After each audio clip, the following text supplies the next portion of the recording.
live. Yes, We're sir. good Yes, here. sir. What's up, y'all? How with it, Welcome man? to Akoye Knows Boxing. I'm here. I'm your Oh man, co-host what's up, Steph, Steve? giving you the intro to your brother here. No need for introduction. People Oh know who man, he is likewise, man. in the football spaces, in the boxing spaces. Man, well respected and highly regarded. Straight out of Appreciate it. Philadelphia, Pennsylvania, man. Akoye, talk to I me, feel like brother. I'm about to fight now, the way you coming with it. I feel like Michael Buffer, bro. What's up with Yeah. it, man? Good seeing Oh, you good. too. Good Good seeing you. seeing you, It's brother. been too long since we did one of these. It's like, but it's time to get them rolling too, man. Boxing is definitely close to both our hearts, along with the Cowboys. So it's time to start Right. talking boxing too, man. But good seeing And, you and, again. and talk about boxing. We had a fight yesterday Mm-hmm. between Deontay Wilder and Derek Chisora. And the Mm-hmm. fight was chaotic, brother, to say the least. It was a little Yeah, sloppy. You had the old heads, very. them 40-year-old unks. It's like at a barbecue and the unks is fighting, right? A Yeah, little yeah, yeah. sloppy. The officiating wasn't too great, but Right, I mean, nonetheless, it was an entertaining fight. And for sure. Wilder came up on top. But I want to get your input on the fight. Okoye, what do you think about the fight, and what are some key takeaways, or what did you observe in that fight, and what do you think is next for Deontay Wilder? I mean, I think Wilder, because of his power, is always going to have something to do in the sport if he wants to. At this stage, though, it's not like he's going back to the top. It looked like he regressed a little bit with his boxing ability. I think Malik Scott had him. I think boxing too much, and now he's back to not boxing at all, not using his jab at all. Because Chisora was able to hit him with overhand rights from distance. Like those are like what they call the sucker punch came from Yeah. lead right hands. Like if you get hit with a lead right hand, that's a sucker punch like that because that's only suckers get hit with that shot. And Wilder was getting hit from range with those like all night.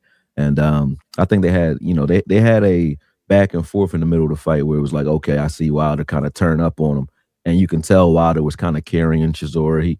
And then what he said after the fight, you knew it was like, okay, this was a fight where he was kind of helping his brother out. They both were trying to make some money, I think. You know what I mean? And he didn't want to damage him. So, because you could hear him say in the corner, he had him in the corner at one point. He said, "Man, I'm sorry, I love you." And I'm like, God damn. He I'm did like, the, that's the crazy. Shawn Michaels to Ric Flair at WrestleMania. Yeah, it was like that was crazy, but it shows that these guys are human beings, and I appreciated that from Wilder.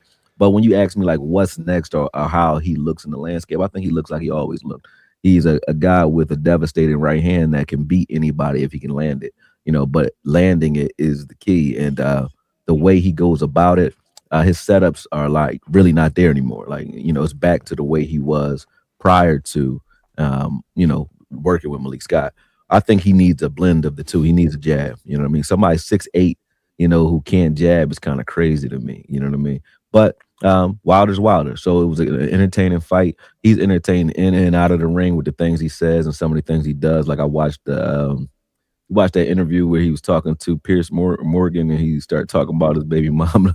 I'm like, this dude, wow. Like, I understand, the story. A lot of men understand that, but to tell it live on TV like that was just wild, man. Like, your daughter gonna grow up and watch this, buddy. You crazy. I'm like, yo, you wild. Bro. But, I guess before a fight, that was, they say it's no such thing as bad publicity because it was right before the fight. And I think people were definitely paying attention. So, I mean, shout out to him. Wilder, regard like we've seen the punching power let of like kind of just like you've seen a decrease in that power over time. Mhm. But he was still able to score two knockdowns in this Yeah, fight. And shout out to Chisora, man. He just always got back up and kept fighting. He kept yeah. applying pressure, and he made it competitive. So, and I think that for Derek's case, Mhm. he did give a good send off, right? To retire, Yeah, to like call it all, call it quits. I mean, yeah. what better way to go out than That's what it was. Yeah, in a competitive way like because I that? think Wilder could have got him out of here too. I think he could have got him, but he let up. But it's still a good way to go out. I ain't mad at that. I think Roy Jones was talking about that. The fact that he fought Mike McCallum at the end of his career because Mike McCallum needed it. He needed some help, whatever. So he fought him. And then, you could see Mike McCallum in that fight kind of try to turn up on Roy, and he hit him with something. And Roy is like, all right, and then dropped him right after that. It's like, listen, remember who you in here with. So I think fighters do that, and it's like an unspoken thing. Like they don't talk about it, but we don't think like that as well. Civilians don't think like that. Where it's like you're helping a guy out by whooping his ass or by beating him up. But fighters think like that. Like you're actually helping a fighter when you fight him. You know, I think Ali and Frazier had that as well. You know, Ali came back. He needed a fight for, you know, to get back into contention. And him and Frazier had talks behind the scenes to make that happen. So it wasn't the hatred that you would think it was. You know, maybe it developed into it, but it wasn't the hatred that you thought it was pre-fight. They were actually talking. And Spence and Crawford, same thing. They kind of got on the phones before their fight to kind of get the promoters out of the way to make sure that fight can happen too. So that happens a lot, and I think that Wilder just showing his character by fighting Chisora the way he did. So that's how I looked at it. I didn't look at it like it was going to change the landscape of boxing in any way, shape, or form. It was just a fight that was entertaining. And, you know what? And in Wilder's comments post fight at the press conference, he said that he could have got him out of there, I but know. you know, he said like something along the lines like, "How many fighters get hurt in the ring?" You know, and you know, sometimes it's not about like it's like you said, it's like you're still looking out for another fighter that you know you can get out of there, right? Like Yeah. he knew in his heart, I could send this guy out, but I don't want to Mhm. hurt him, right? Because there's Yeah. still life after boxing, and I think a lot of 100%. boxers starting to realize that is Yeah. that it's not like the '80s and the '90s or even the early thousands where they really had bad blood. They really wanted to kill you. Right. I think Well, boxers are realizing the danger of the sport, and there's more awareness with CTE yeah. and long term health issues that boxers do Oh, for go sure. through. Um, For sure. and you know, so shout out to Wilder, but I think the Yeah. next fight for Wilder, it's all pointing down to a final a farewell fight. You know, get that Mhm. one last payday with Anthony Joshua, and then Yeah. right onto the horizon. But I think that's that a that fight is where that would be a fight that I would want to see finally before they hang it up. Those guys gotta, you know, mix it up. But to your point about the old school fighters, right? One of my favorite fighters was Sugar Ray Robinson, right?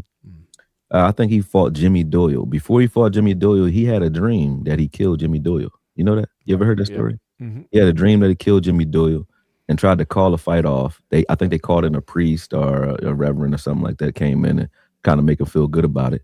And then he killed Jimmy Doyle right after that. You know what I'm saying? Like in a fight. So, you know what I mean, fighters, I think even back in the day, they still cared for each other to a degree. You wasn't fighting 15-round fights as often as they was fighting without understanding. Like I'm not trying to kill this guy. I think some guys are pulling punches at certain times. You know what I mean? Things like you really just can't tell because you know sometimes I could throw a punch and it looks fast, it look like it hurts you, but my fist ain't balled up and I'm pulling it back as soon as it makes contact. But it makes a sound and it looks pretty good. flashy. But if you in the ring, you be like, oh, that wasn't shit. You know, wasn't nothing on it. So I think that happens a lot. But yeah, I agree to your point though.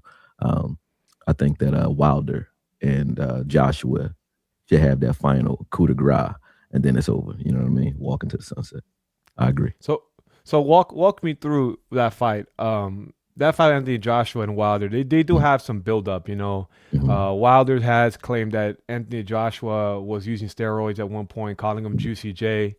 And there is some animosity between them too, right? Like there is Right. still the American versus the British rivalry. Mm. That fight will probably take place in, I'm guessing, in Wembley Stadium, somewhere Should. in It the should. UK. That's where the draw is. Um, and I think that Joshua in that fight is not gonna be the same as like they're gonna look out for each other. I think they really do want to put each other out. Mhm. I think Wilder wants to put AJ out to end his career. Right. Um, and that's just me speaking, right? I don't, like I said, Right. I'm not in their minds. I'm not sure what they're thinking. No, Maybe no, they're like, you hey, got a point. let's get this Yeah. bag real quick. Yeah. But I think that when it comes to like a fight of that magnitude, the instinct takes over, right? The instinct takes over, and it's like, yeah, I can't carry you for the Right. entire fight. I'm gonna have to put you out at some point. And I Right. think that me personally, I'm gonna get with you, but me personally, I think it's a fight that AJ wins. Mhm. Um, I think AJ would have always won that fight. I think Mhm. it was only a matter of Wilder actually landing that punch that would, of course, you know, that was a game changer with Wilder. That's what made his career, is that he did have that freakish talent where he just could turn the lights off whenever he Right. wanted, right? And AJ, I don't know what about these British fighters, man. Amir Khan Mhm. and these type of fighters, brother. There's something weak here. They're missing a bone or It something. I don't you know know. what it is? Except for I think Chris Eubanks and Nigel Benn, both those guys, like they had some chance. But Yeah. I have guys that come over that box from in Belgium, right? Anas Masoudi and his brother, right? And I think the issue, even though they're tough, though I haven't seen them get hurt. They spar Boots and spar J Rock, no problem. But uh, the issue is they don't get top sparring over there. The only person that they get, that he spars that actually he thinks is worth anything is Chris Eubanks Jr. That's it. Other than that, he doesn't get, because he fights out of the UK, out of Belgium. So he doesn't get any top sparring. So that's probably why their chins are, they're so chinny. And then when they spar over there, which I do like, when you spar, like when I have guys spar, I like technical sparring more so than just full go. Like if it's a fight coming on, yeah, you need to get hit hard before that fight, maybe like a week or two. But other than that, I like to do a lot more tech sparring because, you know, just because you're sparring doesn't, the punches are no different. Even though they're 16-ounce gloves, that just means I can take more of them. But the reverberation through my brain is still happening, you know, while I'm sparring. Like I spar now and I understand it. Like I sparred, I had a headache for a whole week one time. You know what I mean? So and I'm like, well, imagine doing this for a living. You know what I'm saying? It's a little different, you know. So I like the fact that you know, guys don't spar full contact at all times. But I think that's part of the reason why the UK guys don't have the same chance. Interesting take. So, what do you think? You know, with that being said, what do you think is the What I outcome think between happens in that the? fight. Yeah, what do you think happens in that fight? Um, I think it's a 50-50 fight truly because yes, Anthony Joshua is the better athlete, but my question, he's never had great defense. So it's like in a way that you would get to a Wilder would for Joshua would be to apply, you know, constant jab on him, keep him off his toes, and you're going to have to beat him up. You got to back him up and hit him, you know, because if you're waiting for shots, you're going to get hit with more shots, right? So you don't want to wait for Wilder to hit you with a right hand because you might not survive it. So Joshua's going to have to bring the fight to Wilder, which is going to make it a fight because that's just going to give Wilder more opportunities to hit you early, right? So it's just a proverbial question is like, can Joshua destroy Wilder with his athleticism, quick twitch reflexes, and power before Wilder lands a right hand? And when Wilder lands a right hand, how can Joshua take that or field it? So for me, it's 50-50. But I think Joshua obviously has the edge. He has great punching power, better boxing ability. But I've seen, you know, we've all seen Joshua hurt in the fights too. Like, what's his name? Big dude. What's the dude name he fought? Was it? Klitschko? No, little fat dude. Oh, Andy Reese. Yeah, Ruiz. Like you seen him hurt in fights like that. Ruiz is, you know, obviously a better boxer than I think both those guys. To be honest, he's just burly, but he's a great boxer. I like how Ruiz boxes. But anyway, long story short, I think that Wilder can definitely get Anthony Joshua out of here if he hits him. So it's a 50-50 fight because I don't think Joshua's defense is to a point where he can get through 5, 6 rounds without getting hit clean. And I'm like, well, what happens when that happens? So that's why I would watch it in the first place. If I thought it was just about, hey, who's the better boxer? Obviously Joshua is. Who's the better athlete? Joshua. Punching power wise, I mean, comparable enough. You know, they both can get you out of here with one shot. So, you know, Joshua has everything in his favor, but indomitable heart is Wilder. Wilder will die in there, you know what I mean, if he has to, if he really wants it.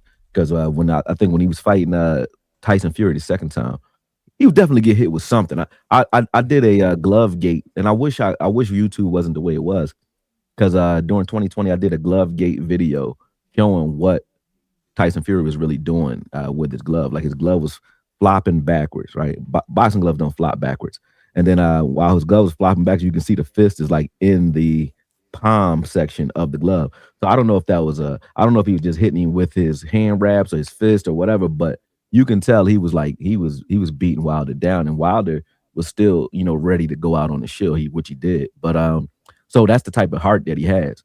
He has a big heart and a big punch. So even though Anthony Joshua is probably the better athlete and was going to put it on Wilder, you're going to have to kill him if he wants it. You know what I mean? You're going to have to kill him. And Wilder is definitely going to land the right hand in that night. That's one thing he's going to do. So, you know, who knows? And you also didn't really see Wilder in this last fight against Chisora. Like I said, you could see when Chisora hit him with an overhand right in the middle of the fight, hurt him. Wilder start throwing. He hit him with like 6 or 7 straight punches, you know, that were quicker and sharper than any other punches he was throwing in the fight. Although he was doing that off of reflex and adrenaline, probably, you could see that it was a difference between those punches and the way he was throwing punches the rest of the fight. He was throwing big winging shots the rest of the fight, but in that little segment, he was hitting him with sharp shots. So I'm like, maybe he wasn't even showing everything that he still has in his tool house in this fight because he was carrying Chisora. So it might be a surprise for Joshua going in there because he didn't forget everything he learned from Malik Scott. And and although Malik Scott I think made him too much of a boxer off his back foot, and that's why I think Wilder wasn't looking like himself recently. He still has learned something in regards to jabs and shoulder rolls, things like that, defensive principles. So you don't just forget that stuff immediately. You know what I mean? You don't forget any of it. It's still muscle memory there. I've been boxing since I was 7. I couldn't even tell you what I know because it just comes out. It's going to come out. You know what I mean? So I'm interested in the fight, though. I want to see it. I want to see it. Cool. I mean, there you have it. Akoye is picking 50-50. You don't got a winner yet.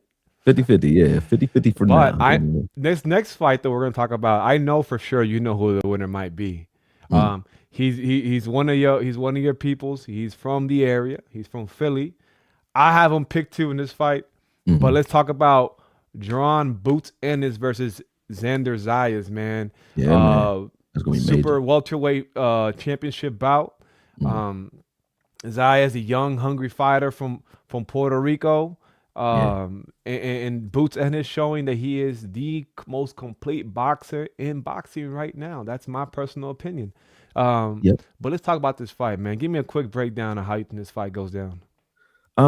To be honest, like I like Zayas from a athlete. I think he's an athletic guy. I think he's big and he's athletic, so that's in his favor because Boots is usually bigger than most of the guys he gets in the ring with and more athletic than them. Zayas can move well enough, but I don't know if he can move long enough to give Boots the problems that Karen gave him, right? So when you look at Boots, I think the only people who can give him problems at this stage are guys who can truly, like pure boxers who can really move and get out of there if they need to, but continuously move. If you wear down and you have to beat, if you get to a point where he can walk you down, that's what Boots wants to do. And I think Zayas likes to do that too. So Zayas will exchange with you. And I think that's where it's going to come down to. Mark my words. Like I watched Zayas when he got his unification. I think it was, I don't know who the African gentleman was he was fighting. I don't remember his name. But I was just watching it in the barbershop on silent, just watching it while I was getting my hair cut the other day. And just studying because when I'm watching, when I see a fight coming up, I told them put it on. I was like, let me watch a lot of Zayas. I want to absorb their styles. But I was watching that, he was getting timed off of his jab a lot. He was getting caught in exchanges a lot. He wasn't getting hit when he was truly trying to be on defense. Like while he was moving around or taking angles, he wasn't getting hit. But whenever he engaged in an exchange, I think he was trying to take too much. Meaning, if I tell a guy to exchange, throw a shot, but don't immediately have 4 or 5 shots lined up, right? You throw a shot, you throw an interruption shot. I mean, throw your jab, throw your body into the guy, then throw your right hand. Don't just throw jab, just don't throw a straight 1-2 because we've been seeing 1-2 since we were 7 years old. I can time that, right? But if you throw your jab, you give me a rhythm or give me a feint, then throw your next punch. It's like you disrupt the rhythm. Zayas doesn't do that. Zayas will go 1, 2, 3, 1, 2, 3, 4, 5. You know what I mean? He's just throwing shots in succinct motion, right? If you do that against Boots, you're going to get time. And I think in the exchanges, that's where Boots can win this fight because I think if Zayas is defensively sound, when he's defensively sound, he's safe. But in those exchanges where Boots likes to live, I think that's where he has the advantage. And I don't think Zayas is going to be able to deal with that for 12 rounds. So I think Boots wins this fight after maybe between 6 and 8, you know what I mean? Because I think it's going to take time for him to wear him down. But between 6 and 8, I think Boots will get Zayas out of here because I watch Boots spar a lot. I mean, and those are the types of guys he likes. He spars cruiserweights. He spars bigger guys that can move too. You know what I mean? And that can punch. And he gets those guys out of here. So when you look at that, it's like if you're a wall, he's going to chop you down. It's not a wall is not really going to beat Boots. I think what can beat Boots or give him trouble even is a guy that's a boxer puncher. You have to be able to box and you have to have something to make him respect you or he's going to walk you down either way. So I got Boots in 6 to 8. And I agree. I think that in this fight, I think that Zayas will come in fearless. He'll come in hungry. He'll try to dictate the fight, but I think that Boots' pace and his rhythm is going to dictate the fight. And like you said, I think he's going to catch him, right? And like I think that I agree with you. You have to be a slick fighter for a boxer like Boots, but you also have to be a slick fighter and have a bite to your punches, right? To get his respect. I think that there's a difference between a precision fighter with that bite, like a Floyd Mayweather, right? Floyd was one of those boxers that he wasn't known for his power, but he had this snap to his punches Where that yeah, you wouldn't respect well, it. you would catch you off guard. Yeah, I personally hated fighting guys that if I fought a guy that was a sledgehammer and just you knew what he was coming with, it was you can take it, right? Like yeah. your mind is prepped to like I can take this punch. But when you got a slick fighter like that, It's demoralizing. that can sneak one in, it's demoralizing, correct? And I think that's the Mhm. only way you can get Boots respect. And I don't think Zayas has that in his arsenal. I think Zayas is a warrior. He's gonna come out fighting like a warrior. Yeah. And he kind of has that Mexican style. And although he's Puerto Rican, he has Mhm. that Mexican style of fighting that I think favors a fighter like Boots. And Yeah. it's like tailor made. It's like this is perfect for me. You're making me. You're doing all my work for me. Right, right. I So think that's and then he got a big giant head too. I'm like Zaya's head is so it's like it's an easy oh target. yeah, But yeah, I think that the both of those guys need this fight. I think Zayas wants a name that can take him to that stratosphere. And if he does go 12 round with Boots, even if win, lose or draw, who says who wins? Right? I think Boots is going to right. win, but who knows, right? But if he does well against Boots, that's going to take him to a different stratosphere because of the prowess that Boots is coming in with.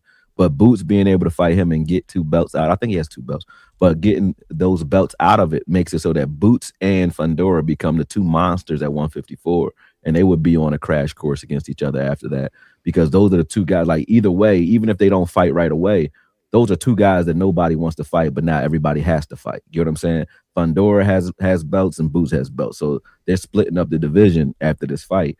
And I think if that's the case, Boots's problem has been nobody has to fight you because you don't have the jewelry. You know what I'm saying?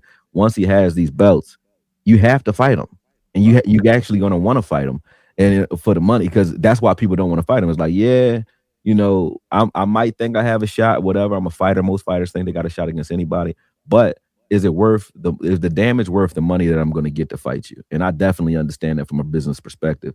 I'm not fighting a guy that I know might end me or damage me or maim me or I might just make me look bad, right? Unless I'm getting paid pretty good for it. Why am I doing? Or unless you hit my kids or something. Other than that, Yeah. why I'm fighting you, man? I know what this gonna be. You know what I mean? So you don't get into that unless you're gonna get that type of payday. And now Boots will be in position where he'll have a reason for you to actually fight him. So I think him and Fundora would be great. I don't think Fundora has a chance, but I do think it'll be a good build up to that fight at some point. I think they probably need to fight like one or two more guys in between to build it up to a major payday. But I think they're on a crash course if he beats Zayas. I agree. So we agree here. We're taking Boots. Yeah, well, I'm Boots. taking Okay. Boots. Yeah, for sure, for sure. And, and, la- and What Go ahead. what you thinking about that Floyd Mayweather Pacquiao situation? Because I mean I heard, so I don't really watch the news or watch TV, but I heard that he took money from Netflix or something like that, and now he's talking like he don't want to fight. So what you think of that? Well, let's see. That's the thing. What is it? Is it a sanctioned fight or is it an exhibition? Right. I think that's the big controversy that is spewing. Right. Mm. Floyd doesn't want it to be a. He doesn't want it to be a sanctioned fight. He wants it to be an exhibition because If he loses, correct. Right. This is what we're uh, getting to. So I think that's the stall. I think that's the blocker right there. Is what mm, is this? Is this a sanctioned fight? Is this a exhibition? Floyd did accept the money, but he keeps calling it an exhibition. right, Netflix played up, and the fight is scheduled. It's in jeopardy now, but it is scheduled for September 19th. That's the Mexican national holiday weekend. right. Uh, Big boxing date. So, I mean, this fight, it's interesting. These guys are. It's like Chisora and well, not even Manny's a lot. No, these guys are older. These guys Older, are in their mid 40s, 47, right? something like So, that. yeah. They're older than So, me. Yeah, I'm I mean, 43. to call it Yeah. a sanctioned Shit, fight give to me some me is money. I'll it's kind fight of too. crazy. Who want to fight? Oh, I'll yeah. I'm fight. not. I'll fight Jake Paul right now. Give me some bread. I'll fight Jake Paul. Give me 2 months What? to get in shape. I'll fight What? Jake What? Paul right now. Whoop his ass real what did quick. uh what did Bud Crawford? He's like, man, I'm not fighting Jake Paul. And then I would. Shannon Sharp's like, what if he offers you 200 million? He goes, I'm fighting Jake Paul. I'll fight Jake Paul right now for 50,000. You ain't gotta give me 200 million. Right. I'll fight Let him me for pay 50. these let me pay these bills real quick, bro. I'll fight him for But 50 grand. man, But I do think it's kind of crazy if you ask me to sanction a fight like this with two guys way past their prime. But nonetheless, it's two of boxing's biggest names in the Yeah, history of the sport. I think, yeah, especially in the smaller weight divisions. Excuse me, smaller in the smaller weight divisions. You got Money Mayweather, Manny Pacquiao, yeah, way past your primes, but still, interesting fight. What do yeah, you for think, sure. Okoye? I mean, it's for the money. Just like I thought about the Chisora and Wilder fight. It's for the money. Is it entertaining? Will I watch it? Of course, I'm going to watch it because it's boxing. It's two guys that I respect. But I don't really care how the fight plays out because they've both been out of the game and it has no impact on the sport other than being an attraction, right?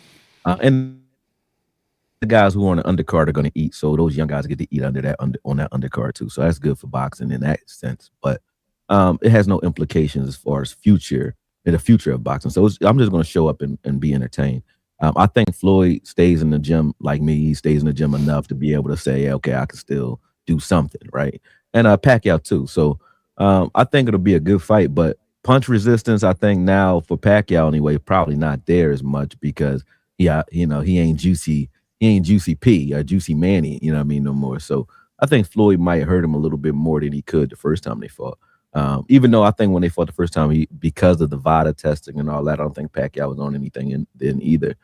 But I do think Pacquiao at some point in his career was juicing. You know what I mean? So I think the punch resistance is going to be not there, and it's not because he's old. It's just because he doesn't have the extra oomph to him. If you know what I mean. Well, he don't have Alex Ariza anymore, right? Ever since he lost Alex Alex Ariza, Ariza and that punching Victor power went Conti, down. both those guys, man. Whew. Like I ain't even gonna hold you, Rest in right? peace, by the way, Victor Conti. Rest Oh in yeah, peace. for sure, for sure. You know, I look at it like this. Everybody's looking for an edge, right?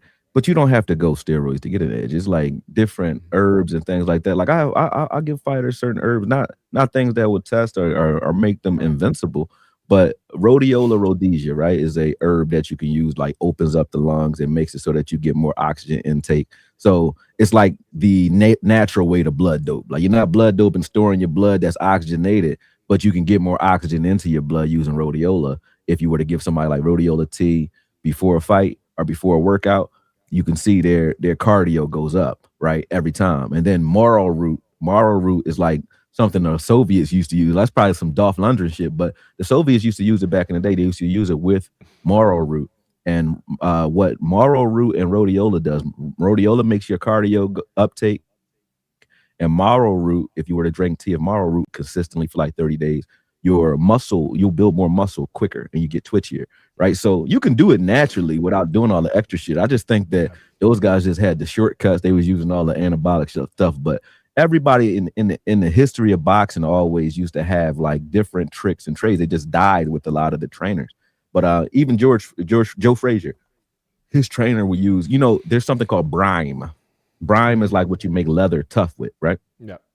Joe Frazier used to wash his face and his hands in that in brine. That's why instead of cutting, he would hemorrhage. He would have internal bleeding because the skin wouldn't cut because it was so tough from the brine. But he was still hemorrhaging inside his face because every time he got hit when it was supposed to cut, it wouldn't cut, but his head would like swell up because his skin was so tough. You know what I mean? So fighters have been doing this since the beginning of time. You know what I mean? So I don't think that, I'm not trying to take anything away from Pacquiao by saying it. You know what I mean? I'm just saying, he's not on that juice though, which is good.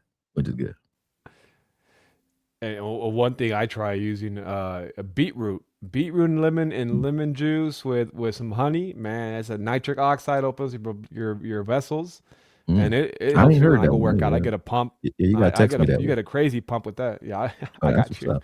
Yeah, you Um, gotta text me that but one. interesting. What do you think of that fight? I mean, what do you think? Who do you think wins that fight? So you got Floyd, I got you got Floyd. Manny. I got Floyd winning because he's technically better than Pacquiao. I think if this was back in the day when they really should have fought, not even when they did fight, before that, I think if they would have fought when Pacquiao was at his prime and juicing and Floyd wasn't, then Pacquiao's chance was, to land one of those crazy ass punches that he has because he's so fast and he has that Yeah. Gatling gun type of reflex, right?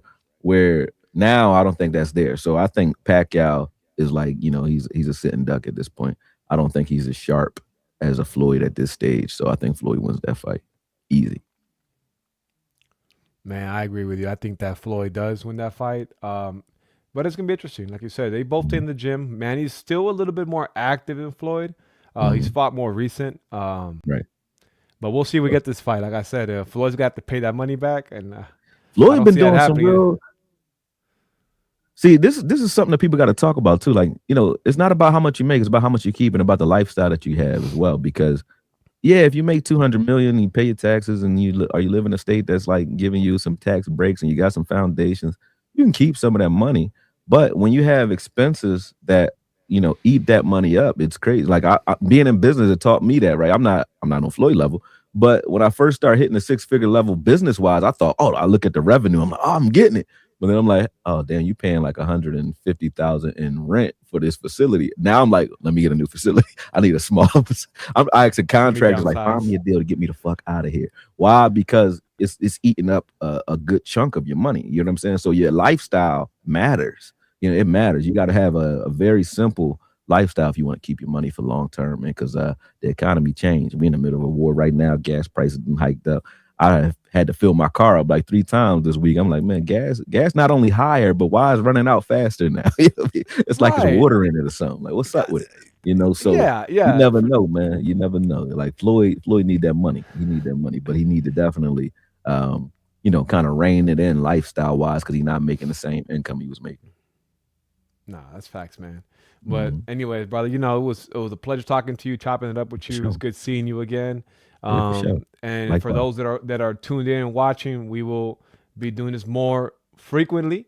Let's do it We every got week, big, man. I we ain't got got shit we to got do. oh Let's every go. week we got Every week. we got big fights coming up. We got a lot to talk about. So when it comes to boxing, Okoye, man, like I said, one of the real ones, not only in the boxing community but also in the football spaces too. So y'all tap in with Okoye, man, on Okoye's other spaces. For sure. But yeah, Koye Media, I believe it's Koye Media. So Akoye, y'all yep, check. Akoye media. Well, it's accumulated knowledge over years of experience. There you go. You ain't know that? It's crazy. You I thought knew that was that my because you name told too? me. I thought it was like a Nigerian last name. Yeah, everybody think I'm Nigerian, man. Like Christian Akoye. I'm like, no, Yeah, you're right. I'm like, I gotta bro, you. start saying that almost every episode. Like, I'm not Nigerian. Not like it matters, but I'm just saying I'm not. But those of y'all who on here from the Akoye Media page, the football page, stay tuned or keep your notification button on because I'm working on some film right now. I'm about to go live in about 30 minutes to an hour, so I'll be right back on here. But appreciate you having me on here, Steve, and let's do it again, man. Every week though, let's do it every week. I All right, don't care man. Well, when though. Just let's go. I appreciate it, man. Yes, your boy Steph from Akoye Knows Boxing and Akoye himself from Akoye Knows Boxing here at Christian Media, man. We're tuning out. See ya. He has risen. Peace.